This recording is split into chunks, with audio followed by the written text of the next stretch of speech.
आइए अति रोचक समाचार आपके सामने प्रस्तुत करें। हमारे भारत में होली पर्व, रंगों का महापर्व अब 2 दिन मनाया जाएगा। कहीं पर 2 तारीख को होली पर्व मनेगा और कहीं पर 3 को। होली का दहन 2 और 3 को होगा। अब जो भी होना है ना, वो तो हो जाएगा। ठीक है, रंगों का पर्व है, मनाना ही पड़ेगा।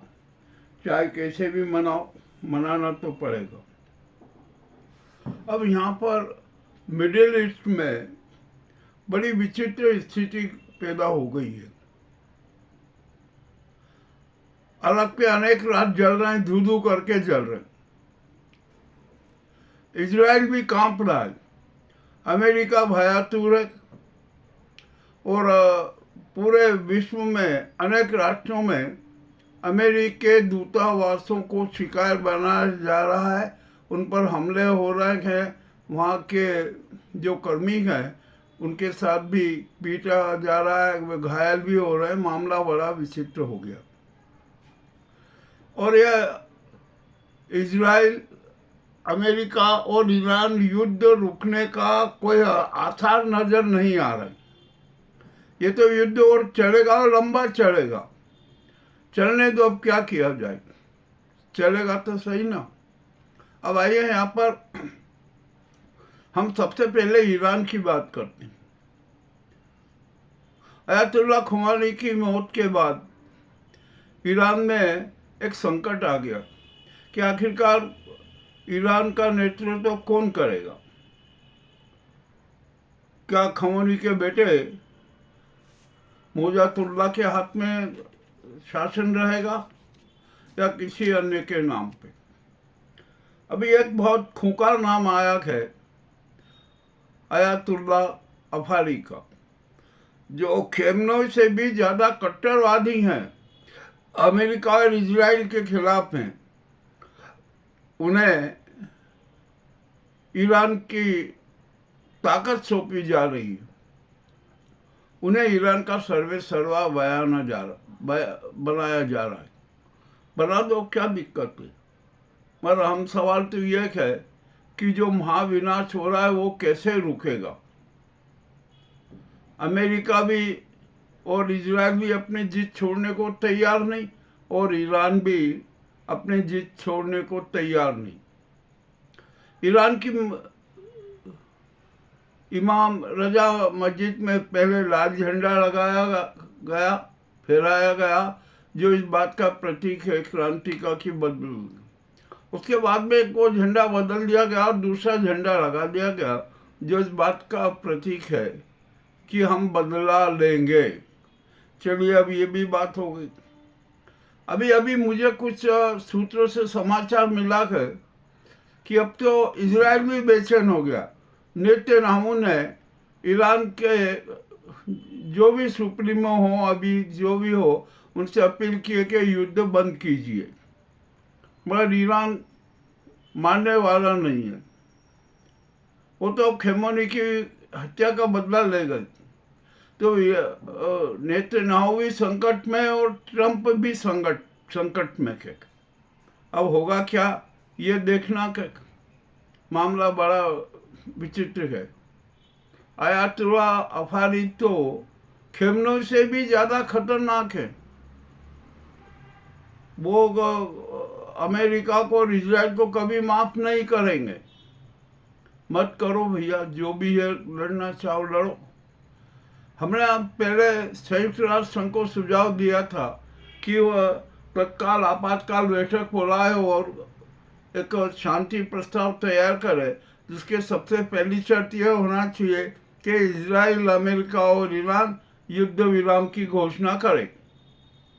और यही बात अब चीन ने भी राष्ट्रसंघ से अपील की है कि राष्ट्रसंघ त्वरित कार्रवाई करे और युद्ध विराम करने की घोषणा करे, इजराइल, अमेरिका और ईरान।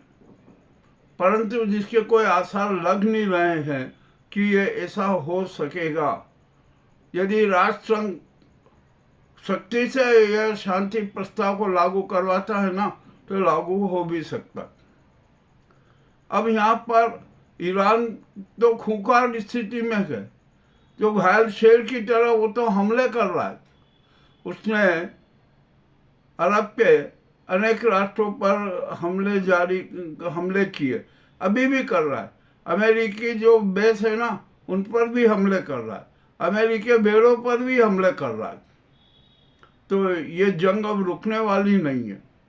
दूसरी तरफ ट्रंप और नेतन्याहू यानी अमेरिका और इजराइल भी ईरान को किसी भी तरह की राहत देने के मूड में नहीं है।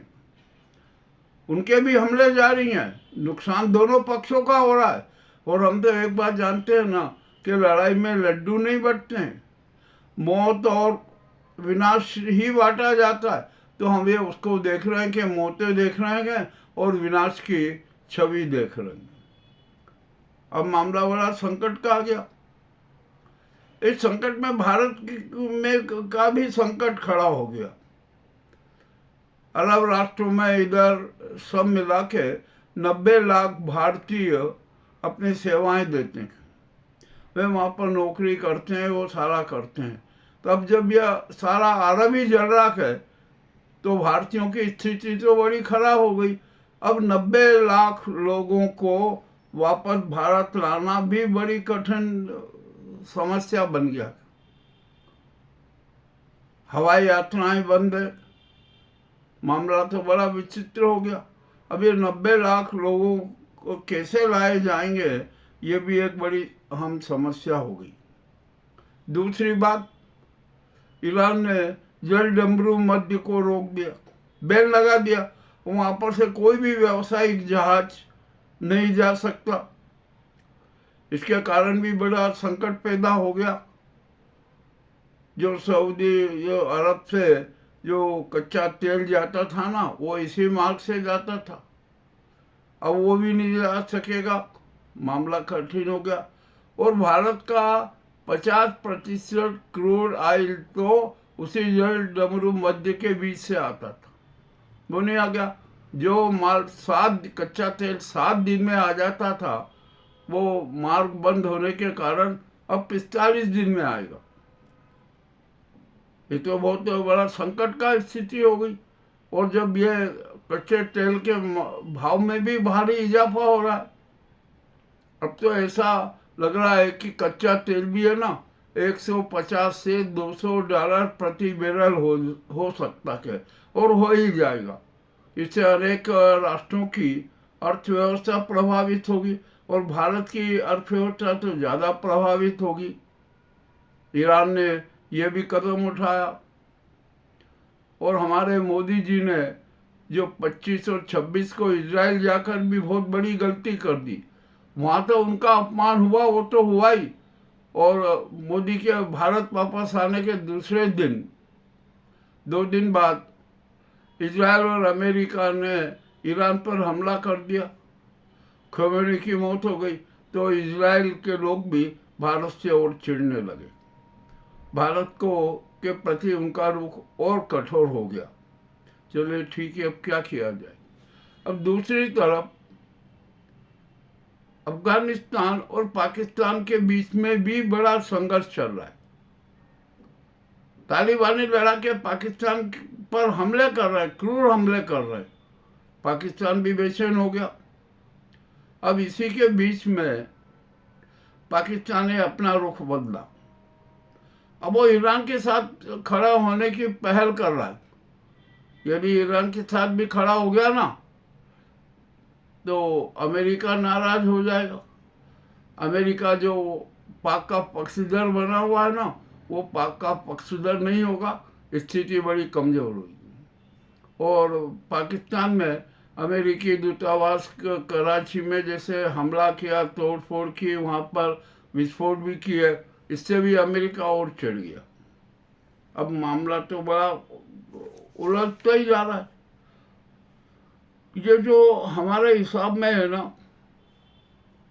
अब ये ईरान, इजराइल और अमेरिका का युद्ध रुकेगा नहीं, यह लंबा चलेगा। हालांकि इजराइल के पास में मिसाइल बहुत हैं, ड्रोन भी बहुत हैं, रूस के उधार दिए हुए परमाणु बम भी हो सकते हैं। और जो चीन ने ईरान को जो ड्रोन भेजा था ना रक्षा के लिए, वो पूरा फ्लॉप हो गया। चीन ने अपना खेल कर लिया। उसने तो ईरान को अपने जो शस्त्र से, मिसाइल थी और ये ड्रोन थे, वो सब बेच दिए। ईरान ने क्या कह रहे, बड़ा अच्छा किया, परंतु चीन ने तो अपना आर्थिक लाभ ले ही लिया। अब जहाँ तक सवाल है कि ईरान के लिए रूस खड़ा हुआ। रूस ने कहा कि अब ईरान के लिए हम लड़ेंगे। लड़ो भैया, अमेरिका से लड़ो, इजराइल से लड़ो, सबसे लड़ो। पर मामला वहाँ भी उलझता हुआ। पुतिन यूक्रेन को नहीं हरा सके, जो आज 4 वर्षों से संघर्ष चल रहा है, तो अमेरिका और इजराइल से कैसे पंगा लेंगे? नहीं लेंगे। वहाँ तो पुतिन ने एक बहुत शातिर खेल खेला कि अपने शस्त्र भी ईरान को बेच दो, और वहाँ पर जो ईरान के परमाणु केंद्र बने हुए हैं ना, उन पर अपना अधिकार कर लो। यानी रूस भी बहुत बड़ा फायदे में, चीन भी बहुत बड़ा फायदे में। उत्तर कोरिया के किम जोंग ने भी ईरान को खूब उत्साह दिया कि आप तो मिसाइलें दागो, क्योंकि उत्तरी कोरिया को तो अपनी मिसाइलें बेचना है, तो वो ईरान को मिसाइल बेचेगा। और ईरान ने भी मिसाइलों का बड़ा जखीरा खड़ा कर रखा। अब यहाँ पर दूसरी एक बात हो रही है, जैसे अमेरिका और इजराइल ने योजना बनाई थी नहीं कि ईरान पर 3 क्षेत्रों से हमला किया जाए, 3 क्षेत्रवार हमले किया जाए, तो ईरान ने भी वही योजना बनाई। ईरान ने भी अपने छोटे छोटे जो है अमान है और दूसरे जो फिलिस्तीन है वहाँ के, उन्होंने वहाँ पर से इजराइल पर हमले शुरू करवा दिए। हिजबुल्लाह साथ में हो गए और हुती भी साथ में आ गए, सब तरह से हो गए। हर तरफ से इजराइल और अमेरिका को घेर लिया गया। अमेरिका ने ईरान को घेर रखा है, परंतु उनके जो क्षेत्रीय समीकरण के हिसाब से इजराइल और अमेरिका भी घिर गए। अब क्या होगा, क्या नहीं होगा, कैसे किसका अंत होगा, कुछ कह नहीं सकते। मगर अभी ये युद्ध लंबा चलेगा। हम समाचार आ रहे हैं और विश्वसनीय समाचारों का एक अभाव सा लग रहा है। सच क्या है अभी कुछ भी पता नहीं है। दोनों पक्ष अपनी अपनी जीत का दावा करते हैं, अपने अपने उपलब्धियां बताते हैं। मामला बड़ा रोचक है। सूक्ष्मता से सर्वे होगा ना, जब पता चलेगा कि क्या हुआ क्या नहीं हुआ। अच्छा, अब ये खेमोनी की मौत के कारण इजराइल में अपना दावा ठोक दिया, परंतु ईरान में वहाँ की जनता जो कि सड़कों पर है, बहुत बड़ी संख्या में वो सड़कों पर है और खेमनोई की मौत पर वो शोक प्रकट कर रहे हैं, शोक जदा हैं। किंतु वहीं पर अनेक जनता और महिलाएं जश्न मना रही है। ये क्यों हो रहा है? अब यहाँ पर सवाल उठता है कि क्या ईरान में इस्लामिक राज्य की सत्ता ही चलेगी या ईरान प्रजातांत्रिक पद्धति से चलेगा? मामला बड़ा विचित्र हो गया। जिसने प्रजातंत्र के लिए ईरान में संघर्ष किया ना, रजा पहलवी, वो तो अब साइड में हो गए। अब अमेरिका के लिए वो उतने काम के नहीं लगे। दूसरी तरफ ईरान ने जो अफारी जी को ईरान का सर्वे सर्वा बना दिया ना, तो वो तो कभी झुकने को तैयार ही नहीं रहेंगे। अमेरिका और ईरान से तो बदला लेके रहेंगे। अब ये भी मामला बड़ा उलझता गया। यानी अब ये ईरान, इजराइल और अमेरिका युद्ध बड़े स्तर पर और लंबे समय तक चलता रहेगा। इसमें अब कुछ भी नहीं होगा, कोई बदलाव नहीं होगा। मामला बड़ा विचित्र हो गया। अब देखना क्या होता है क्या नहीं होता है। अब चीन और ये सब जो अपने अपने स्वार्थ के लिए पूरे जो जैसा चाहे वैसा कर रहे हैं। अब आ जाए हम थोड़ी भारत की बात कर लें। अब मोदी जी की विदेश नीति फ्लॉप हो गई, उनका चेहरा काला हो गया, मामला बड़ा विचित्र हो गया। दूसरी तरफ उत्तर प्रदेश में आदित्यनाथ का भी चेहरा काला हो गया। आदित्यनाथ के खिलाफ जनता हो गई, भाजपा नेता हो गए। अब क्या होगा क्या नहीं होगा कुछ समझ में नहीं आ रहा है। मोदी सरकार भी संकट में है कि अब क्या किया जाए, मगर ये बात तय है कि आदित्यनाथ को हटाने का निर्णय हो चुका है। अब शंकराचार्य जो हैं वो भी आक्रामक मूड में है, उनके साथ भी अनेक चारों शंकराचार्य आ गए, साधु संत आ गए, सब कुछ आ गए, और वे मोदी के खिलाफ प्रदर्शन तो करेंगे ही। उनका आज से ही आक्रमण शुरू हो गया और वो उसको कह रहे हैं कि हम धर्म युद्ध के लिए लड़ रहे हैं, हमें कोई राजनीतिक युद्ध नहीं करना, सत्तावादी युद्ध नहीं करना, हम तो धर्म युद्ध कर रहे हैं, गौ माता की रक्षा के लिए युद्ध कर रहे हैं। ठीक है, अब करो, अब क्या होगा, लखनऊ में प्रदर्शन होगा, दिल्ली में प्रदर्शन होगा, मगर एक बात तो सही है कि अब सनातन धर्म पर जिस ढंग से प्रहार करवाया गया ना आदित्यनाथ में, वो अक्षम्य है। और अब तो यहाँ तक चर्चा हो रही है कि आदित्यनाथ ने जो अपने आपराधिक प्रकरण वापस करवाए थे उन पर फिर से सुनवाई होगी, फिर से खोले जाएंगे। खोले जाना चाहिए, कोई भी अपराधी हो, किसी को भी छूट नहीं मिलना चाहिए। अब जो आशुतोष ब्रह्मचारी भी रो रहा है, वो तो रो रहा है कि अब क्या होगा, हम, और यहाँ तक कह दिया कि हमारे और बटुकों की हत्या भी हो सकती है। अरे अब तुम कितना झूठ बोल के करोगे, तुमने तो झूठ झूठ झूठ झूठ फैला कर अभी मुक्तेश्वरानंद को बदनाम करने के नाटक किए, सारे नाटक फ्लॉप हो गए, तो आप रो रहे। आपने जो गड्ढा खोदा था उस गड्ढे में आप इतने फंस गए कि आपको अब निकलने की जगह भी नहीं है। ये भी मामला बड़ा विचित्र हो गया। भारत सरकार ने जीडीपी के मामले में जनता को मूर्ख बनाया। उसने कहा कि जीडीपी 7.4 से 7.6 तक रहने की संभावना है। ये सरासर झूठ है, बहुत बड़ी झूठ है। यदि वास्तव में भारत की जीडीपी देखी जाए ना तो 2 से 3% ही है। मगर हाँ, एक बात सही है, उनका कहना सही है कि जो सबल है, पूंजीपति कारपोरेट्स है ना, उनकी जीडीपी बहुत ज़्यादा बढ़ रही है और देश की आम जनता की जीडीपी बहुत कम है।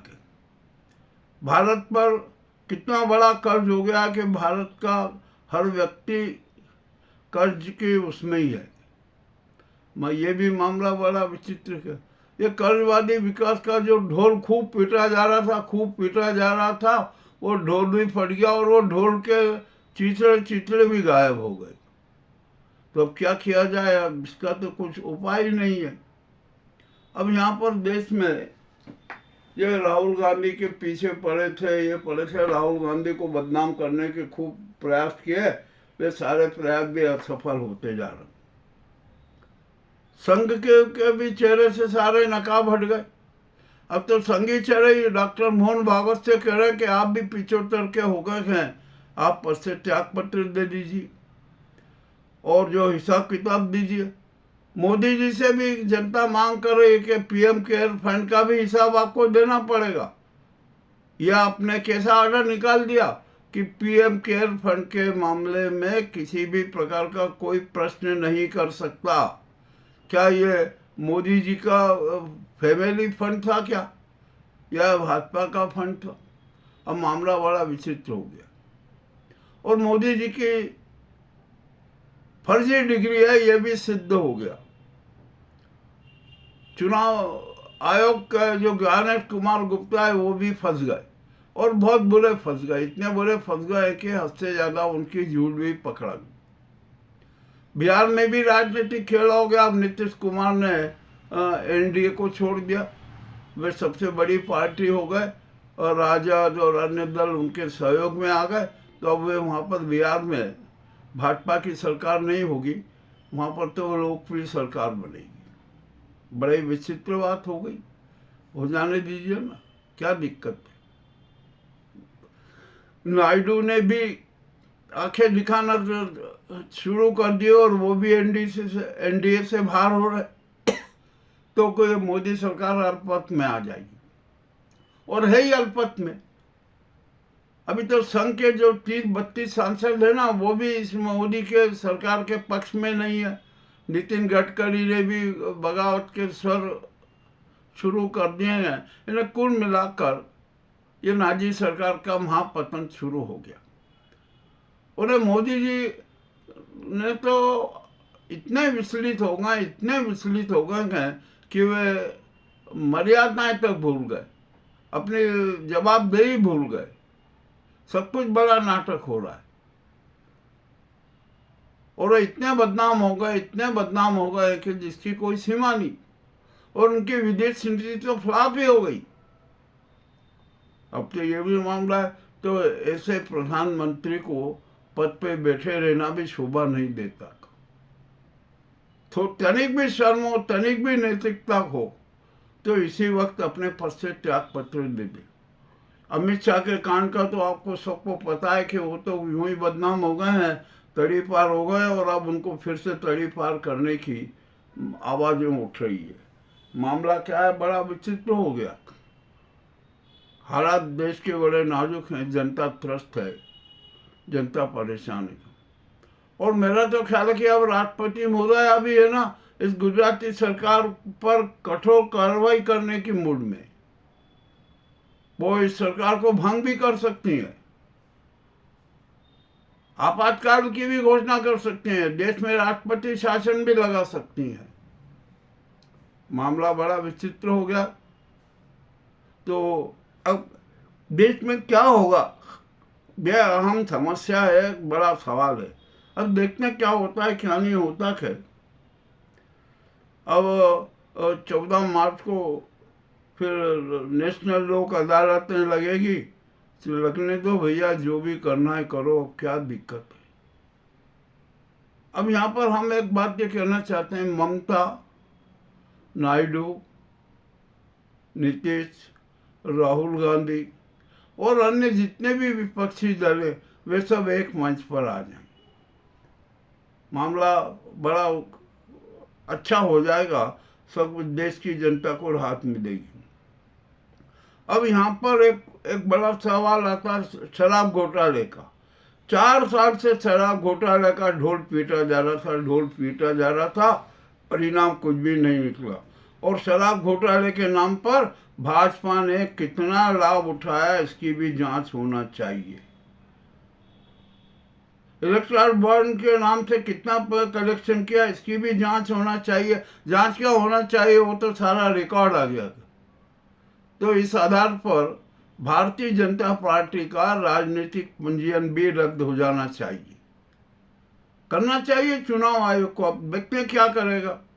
और सुप्रीम कोर्ट से भी इस सरकार ने पंगा ले लिया, सुप्रीम कोर्ट को भ्रष्टाचारी क्यों बता दिया, तो अब सीजेआई भी चिढ़ गए, उन्होंने भी नोटिस दे दिया, ये किया। और अब ये जो 215 सांसदों के खिलाफ भी कठोर कार्रवाई होने वाली है, उसमें भाजपा के 94 सांसद अवैध घोषित हो जाएंगे, उनकी सदस्यता समाप्त हो जाएगी, और 6 वर्ष के लिए चुनाव न लड़ने का बैन भी लग जाएगा। मैं तो कह रहा हूँ आजीवन बैन लगा दीजिए। और बनारस में मोदी जी चुनाव हार चुके थे, किस तरीके से धोखेपूर्ण तरीके से चुनाव जीता के, ये भी मामला स्पष्ट हो गया। यानी देश में है ना, बहुआयामी अराजकता का वातावरण नजर आ रहा है, और यही वातावरण देश के लिए घातक है, महापतन का प्रतीक है। जो हमने आपके सामने जो ये सच आपके सामने रखा है ना, वो आपको कैसा लगा हमें अवश्य बताएं। हम तो प्रतिबद्ध हैं सत्य की प्रस्तुति के लिए, सत्य प्रस्तुत करते ही रहेंगे। और हमारे जो अनेक यूट्यूबर साथी हैं वो भी सच सबके सामने प्रस्तुत कर रहे हैं। हम उनको भी बधाई देते हैं कि आज कम से कम सरकार से आंख मिलाकर प्रश्न करने की, सवाल करने की क्षमता तो है, और उसके लिए वो सब कुछ बलिदान करने को भी तैयार थे। तो ये आज के जो कड़वे सच बोल दें, अप्रिय सच बोल दें, ये आपके सामने प्रस्तुत हैं। आपको कैसे लगे हमें अवश्य बताएं। बहुत बहुत धन्यवाद।